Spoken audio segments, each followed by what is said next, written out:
بھول جانا دنیا میں سے، آپ کا بھی ایک حصہ ہے. آپ کو اپنے آپ کو قربان کرنے کو کبھی نہیں کہا اللہ تعالیٰ نے، یہ تو ہم نے کہا ہے. ہمارے کلچر میں تو ایسے ہی ہمارے کلچر میں اپنی قربانی ہے. رائٹ.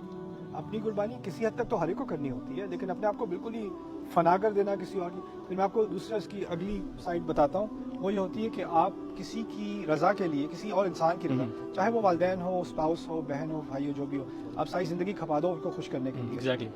99% یا 100% پتہ ہے کیا ہوتا ہے؟ وہ خوش ہوتے ہیں؟ نہیں ہوتے. اور وہ سارا کچھ کرنے کے بعد ساری جوانی کھپا دی، 40 سال کھپا دیے، آخر میں وہ پتہ کیا کہیں گے؟ تم نے کیا کیا میرے لیے؟ تم نے کیا کیا میرے لیے؟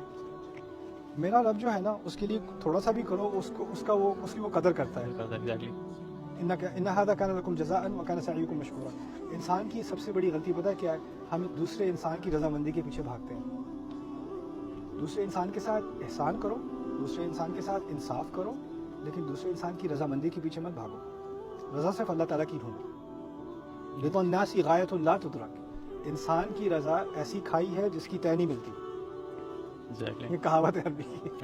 اوکے، رضا الناس غایۃ لا تدرک. تو اب ہم میں سے اکثریت ہم نے کیا کیا ہے؟ ہم نے کہا ہے اگر اللہ کو خوش کرنا ہے مجھے خوش کرو، پہلے مجھے خوش نہیں کرو کہ اللہ خوش نہیں ہوگا. پتہ نہیں کہاں سے یہ ٹھیکے لے کے آتے ہیں لوگ. کتنی بہادری کی بات ہے یار، اللہ کی خوشی کے ساتھ اپنی خوشی کو آپ نے جوڑ دیا. میں بھی پیرنٹ ہوں، مجھے جرأت نہیں ہوتی میں کبھی اپنی کسی ایک بچے سے کہوں جب تک میں خوش نہیں ہوں گا اللہ تم سے خوش نہیں ہوگا. مجھے جرأت نہیں ہوتی یہ کہنے کی. لیکن ہمارے کلچر میں کتنے آرام سے کہہ دیتے ہیں. آپ ٹھیک ہے آپ پیرنٹ ہیں، لیکن آپ اللہ کے بندے نہیں ہیں.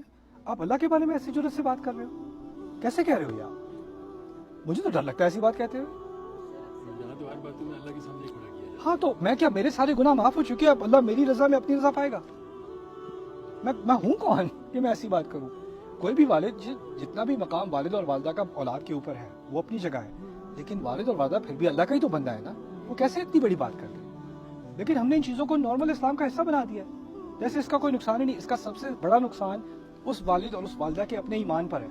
اس نے اللہ کے خلاف بات کی ہے، اولاد کے ساتھ جو زیادتی کی ہے وہ کی ہو. This is blasphemy. This is blasphemy. How are you talking like this about God? اللہ تم سے کبھی خوش نہیں ہوگا. ایک سیکنڈ. اللہ تم سے کبھی خوش نہیں ہوگا. کبھی کسی رسول نے کہا ہے کسی سے اللہ تم سے کبھی خوش نہیں ہوگا؟ کسی رسول نے ایسی بات نہیں کی. اللہ نے خود کبھی ایسی بات نہیں کی. اللہ نے کہا ہے اللہ کو ایسے لوگ نہیں پسند، اللہ کو ویسے لوگ نہیں، اللہ کو ایسے لوگوں سے محبت نہیں کرتا. اللہ نے کبھی کسی سے کہا اللہ کبھی ایسے تم سے خوش نہیں ہوگا، اس سے خوش نہیں ہوگا؟ ایسے کبھی کہا ہے؟ میرا رب نہیں کہتا. اس میں اتنی رحمت ہے اور ہم اس کی بات ماننے والے کو اپنے آپ کو دعویٰ کرتے ہیں ہم اس کے کلام کو ماننے والے، اور ہم ایسی قرآن کے بالکل متضاد بات، اس کے مخالف بات، اور اس کو ہم کہتے ہیں ہم دینی بات کر رہے ہیں. پاگل پن ہے. لیکن اس میں ایک یہ بھی ہے نا کہ ہم جو کر رہے ہیں وہ اس کی توقعات ہم اللہ سے رکھتے ہیں، ان معاملات کی بنسبت لوگوں سے رکھنے کے.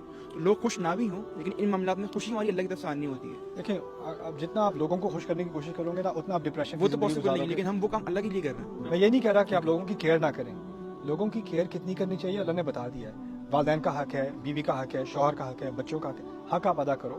دیکھو حق ادا کرنے کے باوجود بھی نا آپ سے کوئی خوش نہیں ہوگا. ٹھیک ہے، اگر آپ مرد ہو نا تو آپ والدین کا حق ادا کرنے کی کوشش کر رہے ہو، اور آپ والدین کے ساتھ کچھ کرو گے، ہو سکتا ہے آپ کی بیوی کا، آپ تو بس اپنے پیرنٹس کی خیال کرتے ہیں. بیوی کا خیال کرنے کی کوشش کرو گے، مدر کہیں گی، فادر کہیں گے ہاں تم تو بیوی کے غلام ہو. بچوں کا کرو گے، ادھر سے کوئی بھائی کہے گا یار تم بس ٹھیک ہے بچے بھی ہیں تمہارے، ہمارا بھی کوئی حق بنتا ہے. آپ ہر طرف سے کھنچ رہے ہو. ہر کوئی آپ سے رضامند نہیں ہے، ہر کوئی ڈسسیٹسفائیڈ ہے. ٹھیک ہے نا؟ تو آپ کو فیصلہ کرنا پڑے گا اللہ کو سامنے راضی، اللہ کو گواہ مانتے ہوئے کہ یا رب میں یہ حق یہاں دے رہا ہوں، یہ یہاں دے رہا ہوں، یہ یہاں دے رہا ہوں. قدر الامکان میں انصاف کرنے کی کوشش کر رہا ہوں. سارے ہی نہ خوش ہوں، لیکن مجھے اتنا پتہ ہے میں اپنے رب کے سامنے کھڑا ہو کے یہ کہہ سکوں میں نے زیادتی نہیں کی. میری زیادتی یا نہ زیادتی ہونے کا سٹینڈرڈ لوگوں کے جذبات نہیں ہے. اس کا سٹینڈرڈ اللہ کا کلام ہے، میرا اپنا ضمیر ہے، اس کا یہ سٹینڈرڈ ہے. کیونکہ لوگوں کے جذبات کے حساب سے تو میں کبھی بھی کافی نہیں کر سکتا. پھر مغفرت کے بارے میں بھی سوچ لیں. ہم اللہ تعالیٰ سے دل سے توبہ کرتے ہیں تو کیا وہ بعد میں قبول کرتا ہے یا فوراً قبول کر لیتا ہے؟ فوراً.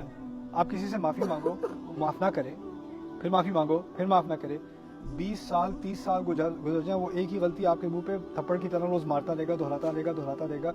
میرا رب جلدی معاف کر دیتا ہے، فوراً معاف کر دیتا ہے. انسان کے لیے معاف کرنا اتنا آسان نہیں ہوتا. ٹھیک ہے نا؟ تو ہمیں اللہ تعالیٰ نے انسان کی غلامی سے نکال کر اپنی غلامی میں ڈالا ہے، اور ہم جذباتی طور پہ ٹھیک ہے